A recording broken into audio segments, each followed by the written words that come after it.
3. Muy buenas noches, hermanas y hermanos. Para hoy, 7 de noviembre del 2023, son las 7:13 de la noche. Tenemos el conversatorio acerca de la autoridad de la Biblia y las primeras reflexiones van a hacerse por parte de nuestro hermano pastor, magíster en teología, Alberto Guerrero. Pastor Alberto, hermano Alberto, tienes la palabra. Buenas noches. Bueno, buenas noches para esta preciosa audiencia. Qué rico poder compartir con ustedes estas reflexiones. Y como pueden ver, creo que se está viendo en la pantalla, ¿verdad? Perfectamente. La autoridad de la Biblia, unas reflexiones desde una perspectiva menonita. Y yo aquí diría que habrá algunos menonitas que están de acuerdo conmigo y otros que de pronto van a cuestionarlo. Pero bueno, yo con el permiso de ese nombre menonita, que es un sustantivo común, pues lo voy a usar en esta reflexión. Entonces hay algunas preguntas. Perdóname, es que yo como cristiana no, ¿cuál es la palabra? ¿Qué significa esa palabra? Muchas gracias. Sí, la palabra menonita es un derivado de un reformador holandés, sacerdote reformador holandés, que se llamó Menno Simons. Y entonces algunas corrientes del cristianismo histórico han tomado ese nombre, algunas tradiciones han tomado ese nombre para identificarse como tales. ¿Listo? Entonces tenemos algunas preguntas como para pensarlo. ¿La Biblia es la palabra de Dios o la Biblia contiene la palabra de Dios? ¿Qué significa toda la escritura es inspirada por Dios? ¿Solo los escritos de la Biblia u otra clase o toda clase de escrito, todo es inspirado? Es interesante esto porque hay un debate sobre eso. Desde la perspectiva anabautista menonita, consideramos que la Biblia contiene la palabra de Dios. Si fuera lo contrario, si fuera la primera premisa, la primera pregunta, pues estaríamos diciendo que también las palabras de Satanás que están en la Biblia son palabra de Dios, cosa que no puede ser. Que toda la escritura es inspirada por Dios. Miren, cuando el apóstol Pablo escribe esa frase, que está por allá en Primera Timoteo creo que 5, 3:16, Segunda Timoteo 3:16, él no tenía idea que su escrito iba a quedar en el canon, de modo que él incluye ahí a todo el escrito. Recordemos que él está bajo la influencia griega en gran medida. De hecho, él escribe en griego y eso de escritura para los griegos era en cierta medida una inspiración de los dioses. Por eso él dice, toda la escritura es inspirada por Dios. Y él delimita al Dios del Antiguo Testamento sobre todo. Algunos términos para aclarar. La Biblia, la palabra de Dios, las Escrituras, Antiguo, Nuevo Testamento. La Biblia, pues ya lo sabemos, es un conjunto de libros. Para nuestra versión, que deriva de Casiodoro de Reina y Cipriano de Valera, son 69 libros. ¿69? Sí. Mientras que para la versión católica hay 72. Pero también hay que recordar que en la Biblia, sobre todo en el Antiguo Testamento, hay libros que no fueron incluidos en el canon, que fueron excluidos del canon de la Biblia. La palabra es el logos, la palabra es el logos, es la razón, es la reflexión desde la racionalidad. La palabra de Dios entonces sería la reflexión de Dios desde la racionalidad. Y claro, nosotros desde la perspectiva menonita entendemos que la palabra de Dios no está encerrada solo en la Biblia, que hay palabra de Dios en la naturaleza, que hay palabra de Dios en la risa de un niño, que hay palabra de Dios en el canto de las aves, que hay palabra de Dios en conversatorios como estos, que hay palabra de Dios en los diálogos comunitarios, que hay palabra de Dios más allá de los libros que tenemos en la Biblia. Las escrituras, pues ahí tendríamos que limitarnos, ahí sí nos limitaríamos a las escrituras que están compiladas en la Biblia, en cualquiera de sus diferentes versiones. El Antiguo Testamento, recordemos, testamento es pacto, es pacto. Y yo diría que el Antiguo Testamento no es tanto el Antiguo Testamento. Yo diría que los antiguos testamentos, porque hubo muchos pactos, hubo infinidad de pactos, y están compilados en esos libros que para los judíos están en su Tanakh. El Nuevo Testamento, pues es más cercano a nosotros, pero también el Nuevo Testamento carece, o digamos, el canon nuestro deja por fuera muchos otros libros, lo que llamaron epígrafes, que son el Evangelio de Tomás, las revelaciones de Pedro, el Evangelio de María Magdalena, las cartas de Bernabé y muchísimos otros que han aparecido posteriormente al cierre del canon. Yo diría que hay unos peligros para cuando uno lee la Biblia y la aborda y quiere entenderla. Ahora les cuento un secreto. Yo soy Bible lovers. Yo amo la Biblia. Yo amo la Biblia como ustedes no se imaginan. Sobre todo el Antiguo Testamento. De modo que yo soy un amoroso del Antiguo Testamento. No digo que defensor porque el Antiguo Testamento y el resto de la Biblia, ni ninguno de los escritos necesitan defenderse de nada ni de nadie. Pero yo sí soy un amante, un amoroso de la Biblia. ¿Por qué? Porque la Biblia inclusive a la Biblia y al conocimiento de la Biblia y al leer la Biblia, a la lectura de la Biblia, yo le debo hasta mi profesión. A mi profesión se la debo a la lectura de la Biblia. Los peligros son estos, el literalismo.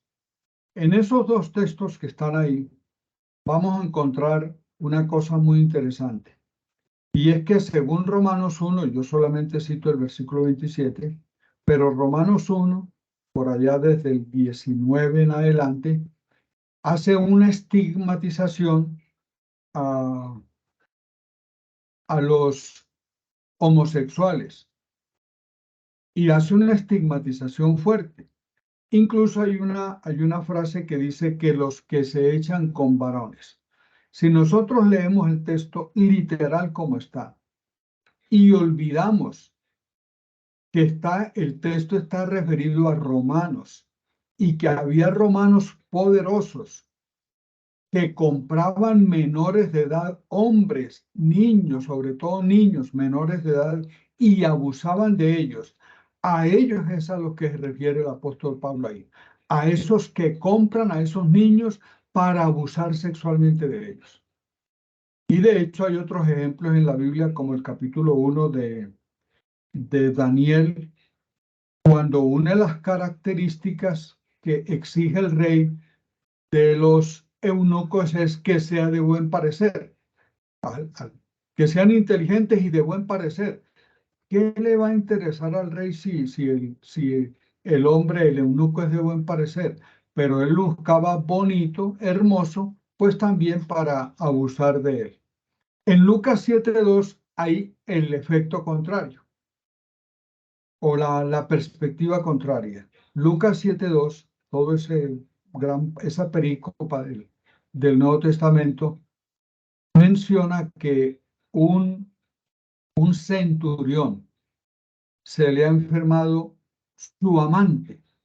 Eso en griego dice así, su íntimo dice en griego, y el Señor Jesús lo sana. Entonces, fíjense que el Señor Jesús sana al amante del centurión, y en Romanos 1 dice que los homosexuales, si se lee literalmente, si se lee de manera literal, el homosexual se va para el infierno. El otro peligro es el alegoricismo, usar las alegorías para entender algunos textos que no están diciendo eso. Yo uso solamente el ejemplo de Marcos 2, pero podría utilizar otros. En Marcos 2 hay un incidente muy bonito, y es que llegan 4 hombres con un paralítico, y como no pueden abordar a Jesús por la entrada principal, rompen el techo, rompen el tejado, rompen la paja con la cual estaba cubierto el techo, y por allí bajan al paralítico. ¿Qué es el alegoricismo? Dicen que como fueron 4 los hombres que trajeron al paralítico, entonces van a decir, y suena muy bonito, que uno de los hombres era la fe, que otro era la esperanza, que otro era el amor, que el otro la perseverancia. Eso no es lo que dice el texto. Para hablar de la fe, del amor, de la esperanza y de la perseverancia, hay otros textos que hablan de ello. Hay omisiones intencionales. Miren, este capítulo 15 de Lucas se refiere, del 11 en adelante, se refiere al hijo pródigo. Y la omisión intencional del autor es, oiga, ¿dónde estaba la mamá? ¿Dónde estaba la mamá del hijo pródigo? Es que no tenía mamá. Surgió así por arte de magia. Está el papá, está el otro hermano y la mamá. Entonces hay omisiones intencionales. Y en todos los textos hay ese tipo de omisiones, y entonces el lector de la Biblia tiene que saber cuáles son las omisiones intencionales. Por ejemplo, cuando Jesús le dice a la gente, ve y calla, no digas nada. Él está protegiendo a esa persona. Él está protegiendo, porque si se pone a decir que Jesús me salvó, que Jesús hizo esto, que Jesús me hizo aquello, que me lavó y me sanó los ojos, me hizo ver, que me sanó, yo era paralítico y ahora veo. Recuerden lo que pasa en en los capítulos 13, creo, del Evangelio de Juan, cuando sana al paralítico. Todo el alboroto que se arma ahí. Jesús le dice, cállense, por favor. ¿Por qué? Porque quiere protegerlos a ellos. Otro peligro son los tradicionalismos. Miren, normalmente en Juan 13, y la tradición dice que Jesús, como siervo sufriente, y así lo interpretan algunos, como el siervo sufriente, lavó los pies de los discípulos, de los apóstoles. Eso es cierto, él lavó los pies de los apóstoles, pero no como siervo sufriente. Y aquí viene, yo diría, la revelación. Es como hacían las siervas mujeres, porque el papel de lavar los pies a los visitantes, a los reyes, etcétera, era exclusivo de las mujeres. Y ahí aparece como uno de los requisitos para ser una mujer de iglesia, para ser, digámoslo así, como diría el Papa ahora, una sacerdotisa. Uno de los requisitos es ese, que haya lavado los pies de los santos, dice 1 Timoteo 5:10. Solo Biblia. Ese es otro error. ¿Por qué es otro error? Porque la Biblia a veces dice cosas que no se pueden hacer. Yo coloco ahí este ejemplo de Proverbios 23, 13 y 14. El texto dice que el que ama a su hijo debe madrugar a castigarlo con vara. Y yo viví una experiencia en una vereda de Norte de Santander cuando el papá a las 3 de la mañana se levantaba a castigar a sus 7 hijos para completar 7. Y el primero empezaba a gritar y a llorar y el segundo hasta el séptimo. Realmente la palabra vara fue mal entendida. La palabra vara, si yo les pregunto a ustedes, oiga, compré 1.000 o 2.000 o 5.000 varas de tierra, ¿en qué estoy pensando? ¿Qué fue lo que compré? La vara y es una medida, un terreno correcto, es una medida. La vara creo que medía 80 centímetros o 90 centímetros, no recuerdo en este momento. De pronto ustedes sí saben cuánto medía una vara. Medida de La vara longitud. es, ¿cómo? En longitud, 80 claro. centímetros y la yarda 90.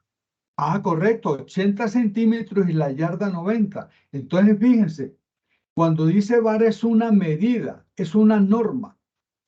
Si voy a comprar las 1.000 varas de tierra, de terreno, no me pueden dar lo de 70 o lo de 60, no. Me tienen que dar las varas que estoy solicitando. En ese sentido, lo que está diciendo el texto de Proverbios es disciplinemos al niño, corrijamos al niño, corrijámoslo con la norma, con normas. Para nosotros la norma es son los valores del reino de Dios. Esas son las normas, los valores del reino de Dios. Y por último tenemos la bibliolatría. Ya cuando aparece en la portada la Santa Biblia o la Sagrada Biblia, ya pareciera que la Biblia es nuestro Dios y no puede ser así. No podemos idolatrar la Biblia o bibliolatrarla. Como yo les dije al comienzo, al comienzo de este apartado, yo amo la Biblia. Yo la quiero con todo el corazón, por eso me acerco a ella, por eso busco entenderla lo más que pueda, porque la Biblia realmente es un tesoro grandioso. El proceso de la formación de la Biblia que nos llegó hasta hoy. Vamos a imaginarnos que hubo un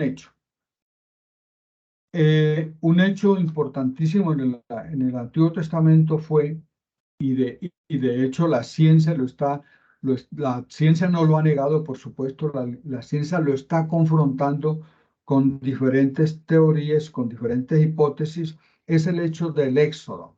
Cuando Israel sale de Egipto, que no fue solamente Israel, salió Israel y salieron otros pueblos que eran esclavos también ahí y aprovecharon la salida. El hecho es el Éxodo, el cruce del Mar Rojo. Para ese hecho hubo una tradición oral, pero de esa tradición oral hubo varias versiones, el actor principal, los secundarios y los terciarios. Imaginémonos, ¿cuál fue la versión del soldado cuando pasó el Mar Rojo? ¿Cuál fue la versión del soldado? ¿Cuál fue la versión del campesino? ¿Cuál fue la versión de los niños? ¿Cuál fue la versión del que tuvieron que alzar para pasarlo porque no podía caminar, porque estaba enfermo de sus piernas? Cada uno tuvo su versión. Luego viene el primer escrito. Ahí sí ya la tradición oral materializada en un primer escrito. Ese primer escrito tuvo un segundo escrito corregido. Entonces ya toman ese primer escrito, lo corrigen. Lo más probable es que los primeros escritos del Antiguo Testamento, bueno, hay varias tradiciones, pero el primer compilador lo más probable es que fue Esdras, cuando hace una compilación. Luego vienen las diversas tradiciones y ahí es muy importante porque en el Antiguo Testamento, del cual soy yo biblista, en el Antiguo Testamento hay una tradición que defiende a los reyes. Entonces, que el rey David fue la hermosura, que habló con Dios, que Dios lo amó, que lo quiso hasta el final, etc. Hay otra versión que dice, un momentico, no es tan así. David fue un tipo perverso.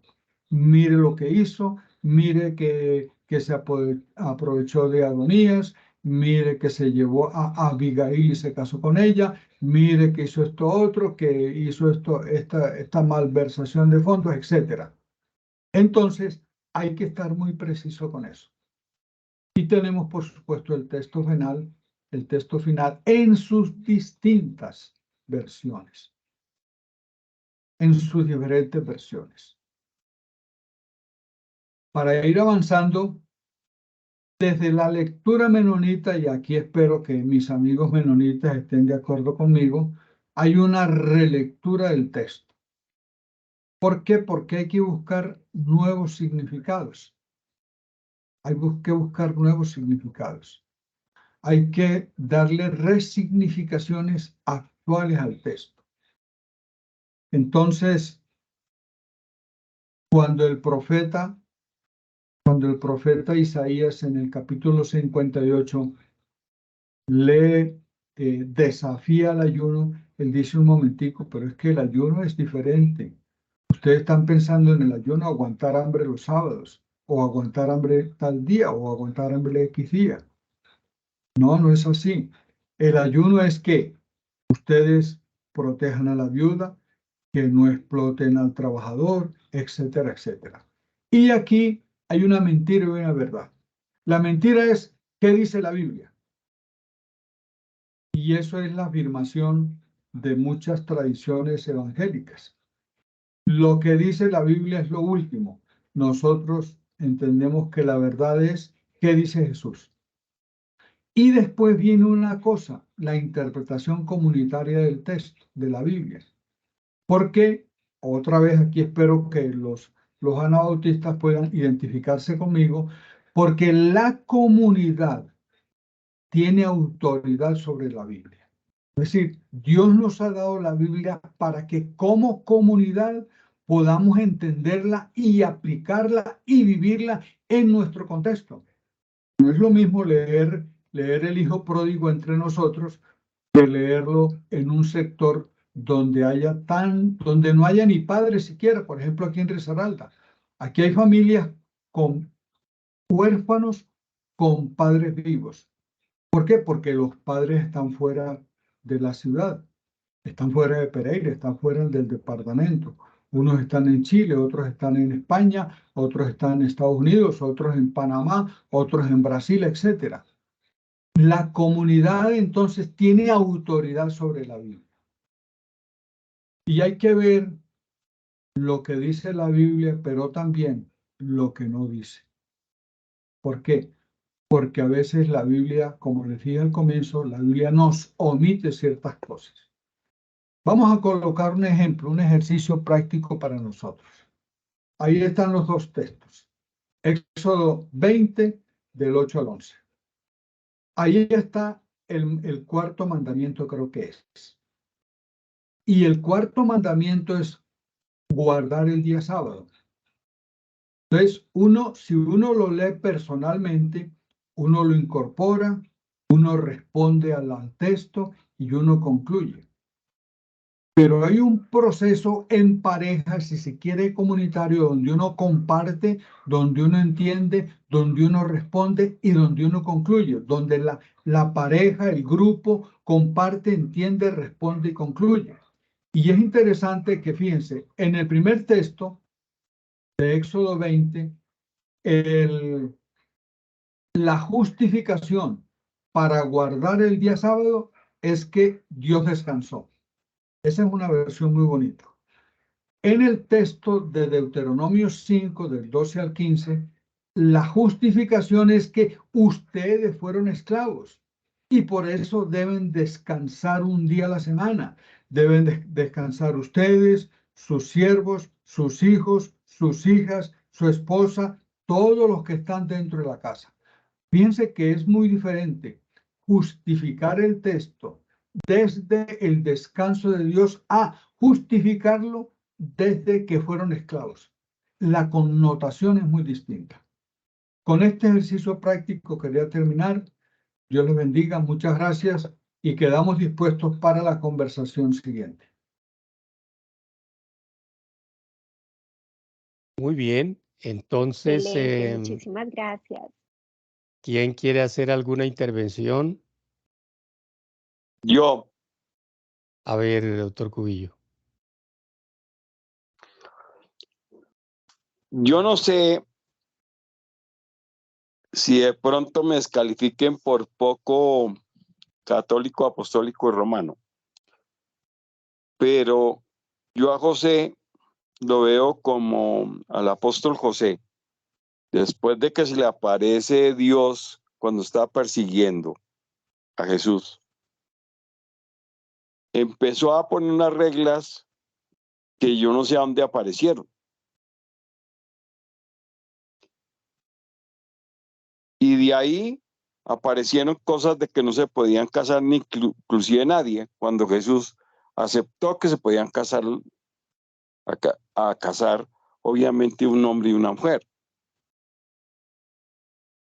Amo mi religión, pero eso a través del transcurso de la vida me doy cuenta que encuentro inexactitudes ahí en ese punto. Cuando ustedes encuentran a María, yo digo, acepto, y que tenían hijos, pues yo digo, ya no puede ser virgen, pero tenía una cosa que fue el primer hijo. Y eso pues lo acepto. Dios en mi vida ha sido todo y lo seguirá haciendo. Independientemente de eso, vienen cuestiones cronológicas en la Biblia, como lo que está pasando ahora. La guerra ahorita con Israel y de todo, cuando los palestinos nunca han sido dueños de Palestina. Entonces, entonces no entiendo por qué algunas cosas que son tan claras la transforman en una dialéctica que no es la correcta. Bueno, muy Eso bien. se los pongo a discusión.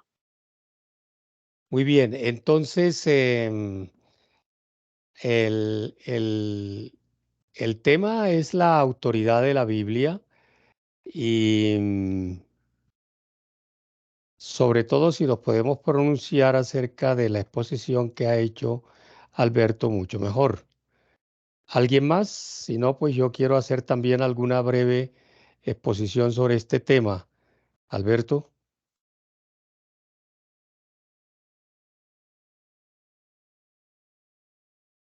No se te oye, Alberto.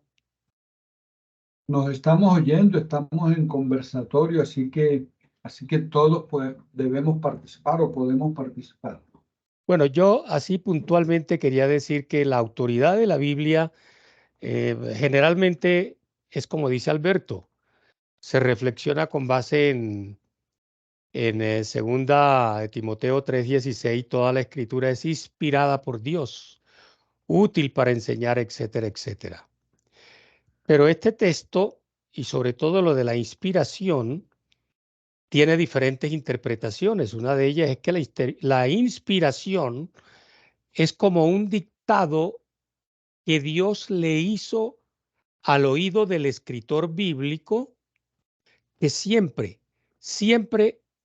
ese escritor estuvo pasivo y quien no solo no quitó ni agregó, sino que lo entendió y asumió tal como fue dictado y así se escribió.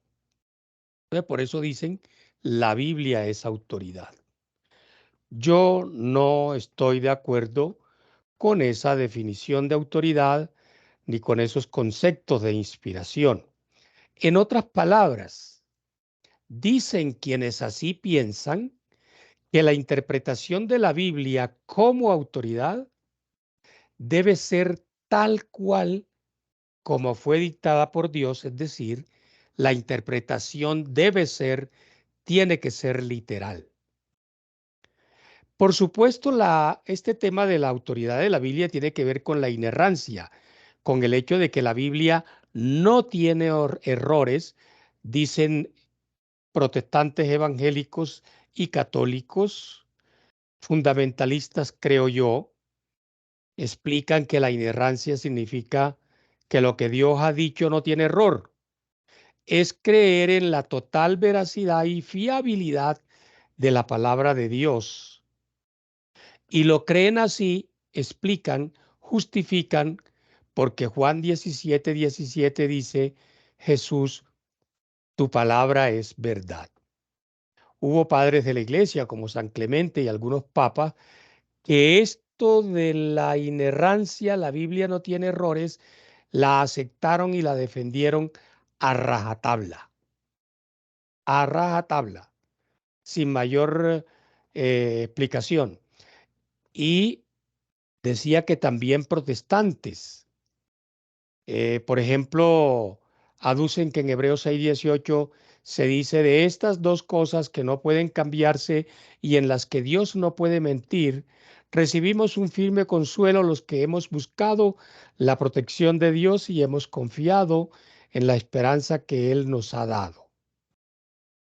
Y recuerdan también Juan 10:35 que dice, la escritura no puede ser quebrantada, Marcos 5:18 también, en fin. Esto que dicen católicos, evangélicos y protestantes, incluso algunos anabautistas, son verdades, pero son verdades incompletas y cuando a las verdades incompletas no se les contextualiza, esas verdades incompletas resultan siendo completas mentiras. Marco Alfredo levantó la mano. Marco, ¿ya terminaste, Aníbal? Qué pena. Yo creo que ahí hay una Correcto. primera parte para Sí, después sí. plantear cómo creo yo que la Biblia es autoridad y cómo veo y creo en la inspiración. Pero dale, Marquito. Gracias, Aníbal y Alberto. No, yo sencillamente quería decir que o en la parte literal o en la parte de las traducciones, el léxico es importantísimo, porque es que las traducciones se hacen también con un léxico que utiliza una conceptualización en el contexto de quien hace, de quien hace la traducción. Reina Valera, por ejemplo, se utiliza la palabra varón en el contexto español del lugar donde se hizo la traducción.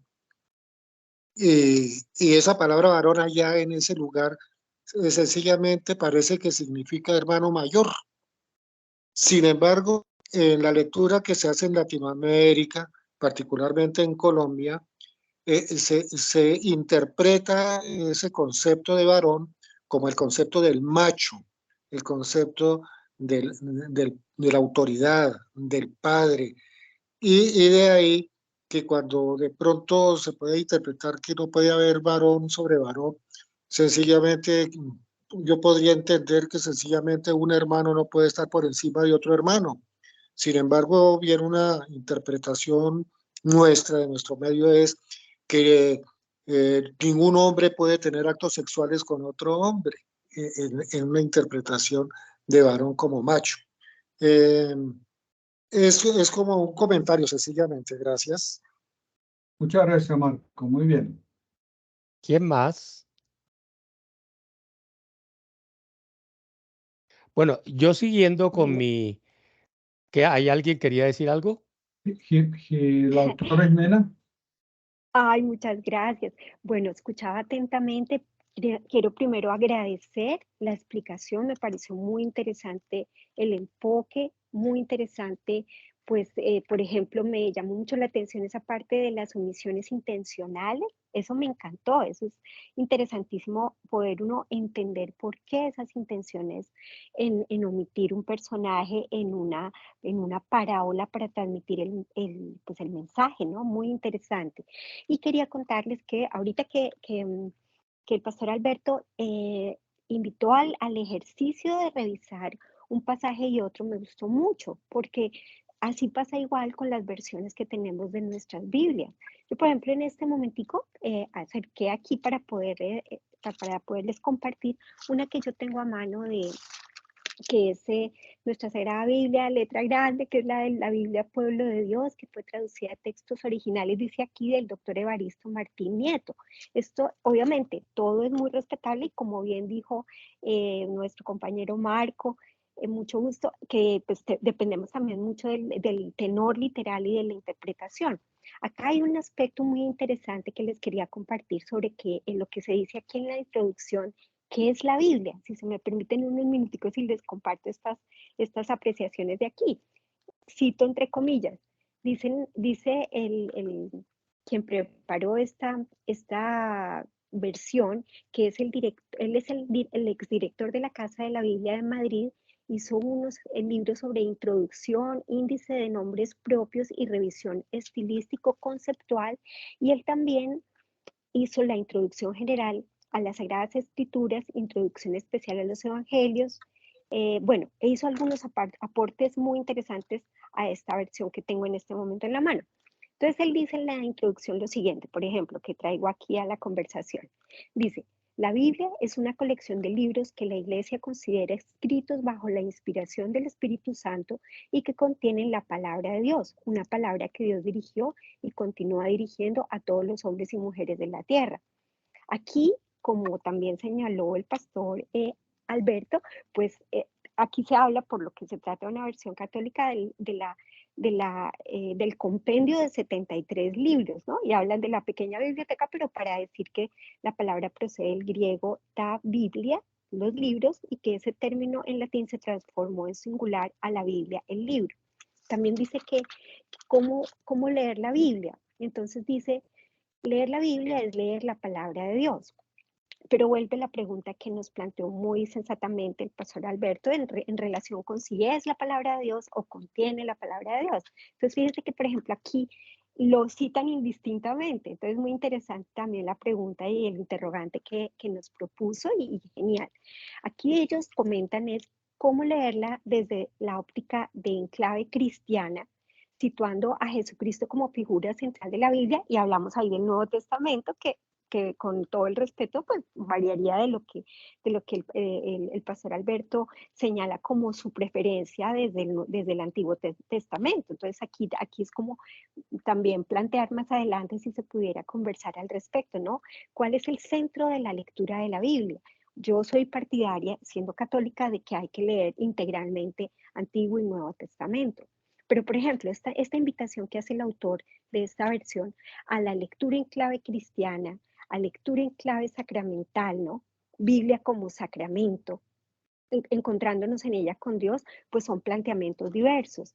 Otro, la lectura de la Biblia en clave de justicia, por lo que aquí se dice, Dios habla en la Biblia por medio de los profetas, ese tipo de planteamientos. Otro, por ejemplo, lectura en clave de salvación, por cuanto la palabra de Dios te dice aquí, sigo en comillas, nos enseña el camino de la salvación, nos habla de nuestro origen y destino, de la redención realizada objetivamente por Jesucristo y del modo de conseguir subjetivamente la redención definitiva y final de nuestras personas.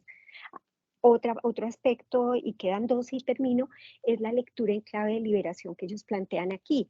La Biblia es la historia de la liberación del hombre, tal como se mira desde esta óptica. Sexto, la lectura en clave de amor, que me parece precioso porque coincide con el planteamiento de que no solo hay palabra de Dios en la escritura, también en la naturaleza, como bien se dijo, en la interrelación humana, cuando es sana, etcétera. Y que la Biblia es toda ella un canto al amor. Una hermosa síntesis de eso, dicen aquí, comillas, es el cantar de los cantares, poema por excelencia, el más bello de todos, único porque es un canto al amor.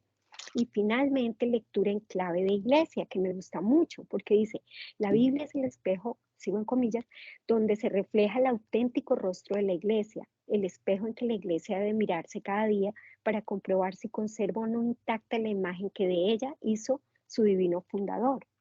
Y ahí concluyo.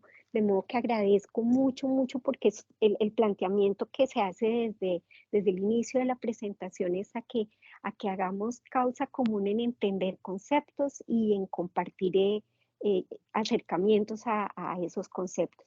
Muchas gracias. Excelente, Bueno. Jimena, muy amable. Muy bien, muy amable. Bueno, quería decirles que hay un texto, lo pueden conseguir en internet, que se llama así, La autoridad de la palabra, escrito por Dionisio Bailer. Yo lo leí, lo estuve abordando con algunos cuestionamientos, pero pueden leerlo. Es un texto sencillo, muy sencillito, se llama así, La autoridad de la palabra. Sí, es Anabautista. Sí, claro, claro. Carlos está pidiendo la palabra. Carlos, Bueno, mis amados y amadas, varias cosas ahí.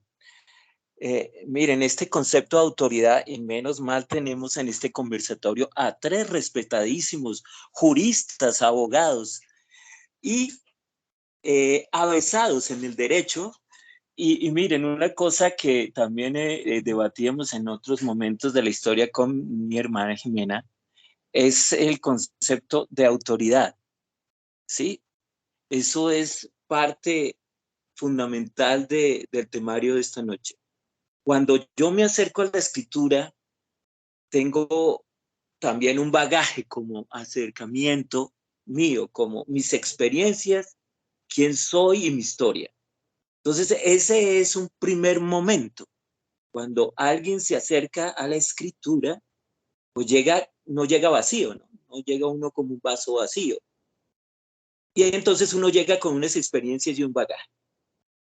Cuando llega, entonces empieza a ver también unas mediaciones. ¿Por qué unas mediaciones? Por la manera con que usted ha entendido la escritura, como usted ha interpretado esa escritura, como ha oído de oídas cómo se entiende la voz de Dios a través de la escritura. Entonces yo siempre en los debates y en los momentos que teníamos pedagógicos y de tertulia pedagógica con estudiantes y maestros, era eso. ¿Cuál es el modelo de interpretación y de hermenéutica frente a la escritura? Yo no puedo llegar como ser humano común y silvestre y coger la Biblia como un ping-pong. Entonces yo leo y cada palabra me responde de la misma manera como si fuera un ping-pong en una tabla. Pues ahí le estoy perdiendo toda la riqueza, tanto histórica, contextual, los significados y significantes de la escritura. Ya lo tocó Marco Aurelio, es la escritura primero, los primeros textos no fueron escritos en español ni para latinoamericanos, y mucho menos para colombianos. Entonces ahí ya hay una cosa que nos exige un mayor discernimiento, un mayor acercamiento. Cuando yo empiezo a leer las diferentes perícopas de la escritura, entonces me encuentro con diversos problemas, porque ¿cómo así que un pueblo está vagando por un desierto? ¿Y de dónde viene ese pueblo? ¿Y cómo así que abrieron un río para que pasara un pueblo? ¿Y ese río dónde está? ¿Y cómo así que pasó? ¿Y cómo así que se abrió? ¿Y cómo así que meten a un ser humano con unos leones y los leones no se coman este tipo? Bueno, infinidad de ejemplos podríamos dar esta noche. Una cosa que puede ayudar a este entendimiento es una experiencia. Me invitaron en algún momento de la vida a compartir una pequeña perícopa de las leyes del levirato, sobre todo las del levirato 15. Y entonces, antes de mi intervención, pues estaba en una congregación evangélica y el pastor empezó su disertación diciendo que ninguna mujer que estuviera con flujo de sangre podía participar del liderazgo, ni de la predicación, ni de ningún ministerio en la iglesia. Pero así, eso es es un evento público. Y entonces yo dije, uy, o estoy en el lugar equivocado o participo y no me vuelven a invitar. Bueno, no me volvieron a invitar, obviamente. Pero entonces dije, un momento, es que hay que contextualizar esto, pastor, porque es que no es inmunda la mujer por su flujo de sangre. Ni si yo la toco me vuelvo inmundo, ni si ella se sienta en un sitio es inmunda, ni si duerme en tal cama es inmunda, o si yo duermo al lado de mi esposa en el momento de su proceso menstrual. Hay que contextualizar eso. ¿Dónde estaba ese pueblo en un desierto? ¿Qué es la higiene en ese momento de la historia, no? Entonces, si yo hubiera permitido eso, pues se queda así. Y fruto de interpretaciones equivocadas es el daño y las violencias que se manifiestan de unos seres humanos a otros. Por no decir todas las justificaciones de guerras y de violencias con el sacro de la Santa Biblia, ¿no? Acuérdense las cruzadas, etc. Y un último aporte, piensen en esto. Posiblemente en unos 10 siglos, en el futuro, ya no se movilicen los seres humanos en los transportes que tenemos hoy. Muy posiblemente no va a haber automóviles, ni carros, ni buses, ni transmilenios como los conocemos hoy. Posiblemente la humanidad esté en otros niveles en su movilidad y en su transporte. Y de pronto algún ser humano encuentra en unas ruinas un documento y un papel así ajado y con el paso de los años que dice esta frase: el carro me sacó la mano. Dice el primer lector de eso. Uy, qué cosa tan curiosa. ¿Qué es eso de un carro? ¿Cómo así que será que los carros tenían un aditamento que se llamaba mano? Diría otro. Él lleva ese documento con unos amigos. Ayúdenme a entender esto. Y otro dice, no, lo que pasa es que con el avance tecnológico los seres humanos tenían una parte mecánica y una parte orgánica. Pues hoy sabemos que ninguna de esas interpretaciones que les he mencionado tienen nada que ver con la originalidad de la frase. La frase hoy la utilizamos para decir que el carro se varó, que el carro tuvo un mal funcionamiento mecánico. Entonces eso, si hacemos la traspolación de eso a la escritura, pues hay que estar muy serios con eso.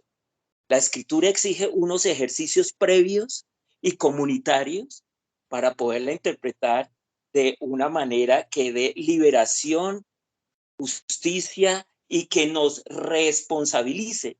Porque recuérdense que a mí me gusta mucho la traducción de la palabra hebrea autoridad, y tiene una con la acepción de responsabilidad.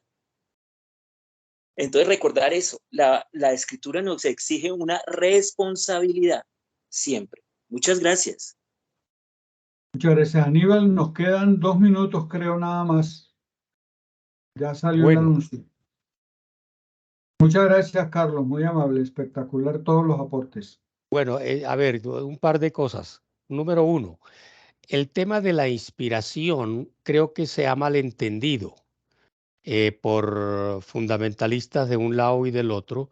La inspiración debemos entenderla como una comunicación de Dios al hombre, y entonces la palabra de Dios va a ser, o la Biblia va a ser la palabra de Dios en boca de los hombres, y como hombres finitos y temporales y propios de una cultura que no es la nuestra, como bien se ha dicho, hay que tenerlo en cuenta. Dicho de otra manera, para leer e interpretar la Biblia hay que contextualizarla e irse uno allá a 1000 o 2000 años antes de Cristo o después de Cristo, si es el Nuevo Testamento, pero también contextualizarla desde acá. Desde acá significa que no es lo mismo el que lee y interpreta la Biblia desde el catolicismo, desde el protestantismo, del anabautismo, desde la teología de la liberación, desde etcétera, etcétera, etcétera. Eso es un ejercicio hermenéutico que hay que hacer sí o sí. Yo creo en la autoridad de la Biblia, por supuesto, pero así entendida, así interpretada, hecha la debida exégesis, hecha la debida hermenéutica. Insisto mucho en esto porque el creer que tener a la Biblia como autoridad es no aceptar que en la Biblia hay algunos autores, hay algunos errores, es interpretado, es malinterpretado. Nosotros sabemos que la Biblia tanto en el Antiguo como en el Nuevo, tiene algunos errores. Por ejemplo, el que algunos animales que tenían 4 patas hoy se saben que son 6, que el conejo y la liebre que decían ahí era rumiante, hoy se sabe que es de otra manera. Pero no por eso la Biblia dice mentiras. Lo que pasa es que la Biblia no es un libro de ciencias naturales, mucho menos de historia, ni siquiera de teología sistemática. Estamos frente a un escritor bíblico influenciado por unas culturas que echa mano de todo, para enviar un mensaje que es religioso. ¿Alguien más? ¿Alguna otra persona? Bueno, creo que ha sido una noche enriquecedora, buenos aportes y como dije al comienzo, habíamos empezado el conversatorio antes de la grabación. De mi parte, Aníbal, Jimena, Carlos y todos los demás, Marco Alfredo, Dios les pague por esto. Muy chévere, Marco, muy chévere todo. Feliz noche. Feliz Gracias. noche. Feliz Feliz noche para noche. todos. Creo que el señor Cubillos